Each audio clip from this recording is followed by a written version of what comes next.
Whenever I try to talk about D&D to someone who has never actually played D&D, I can usually get one of three reactions. The first thing that people connect to it, if they're a literary buff or they at least went to public school within earshot of a literary buff, is Lord of the Rings.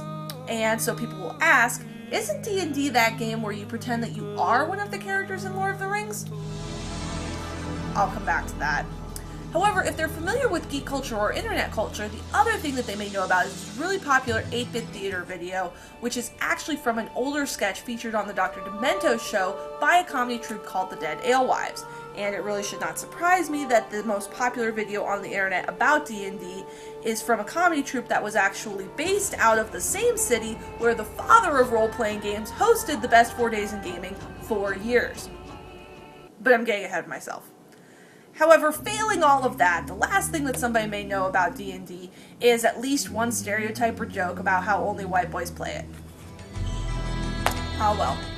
The advantage to being a card-carrying second-generation geek and anthropologist is that now I get to ask, how the heck did all that happen? So, let's begin. 1.0 upon a time, a bunch of guys decide to get together and play a game.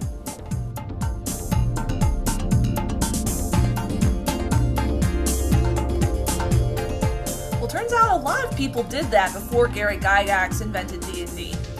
You know, a lot of people, in a lot of countries, a long time ago. And I'm not just talking about gladiators, I'm talking about sports. I'm talking about any time, any group or culture got together and said, hey, I bet you I can beat you at that thing you're doing. Nuh-uh, I can do this thing better than you. Nuh-uh, yeah-huh, nuh-uh, yeah-huh.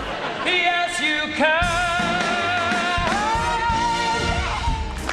Basically, if you pointed a gun at me and said, write a thesis about the origins of fan culture, I could probably use sports and get away with it. But the thing is that in the pre-internet era, most of this was regional, where you had certain fans competing against other fans because our team is better than your team, man. And so that's where you get a lot of these modern wars between fans, like OSU versus Michigan. Not that I'm biased or anything. Go Bucks!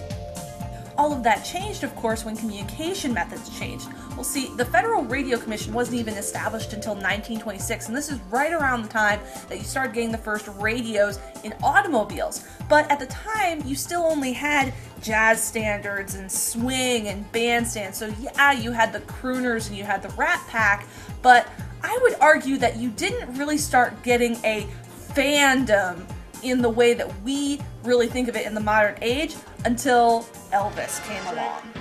And that was in the 50s. And immediately after that, you get Beatlemania in the 60s.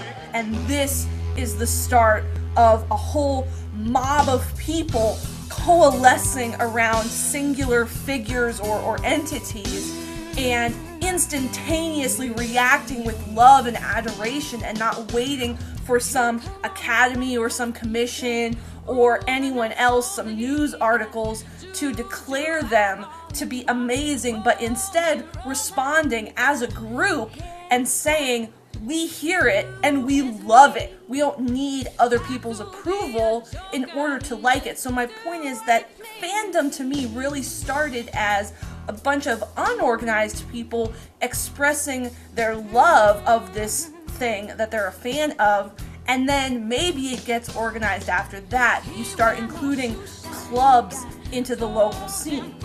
Well, clubs were not a new idea. You had book clubs and you had knitting clubs, cooking clubs or anything like that.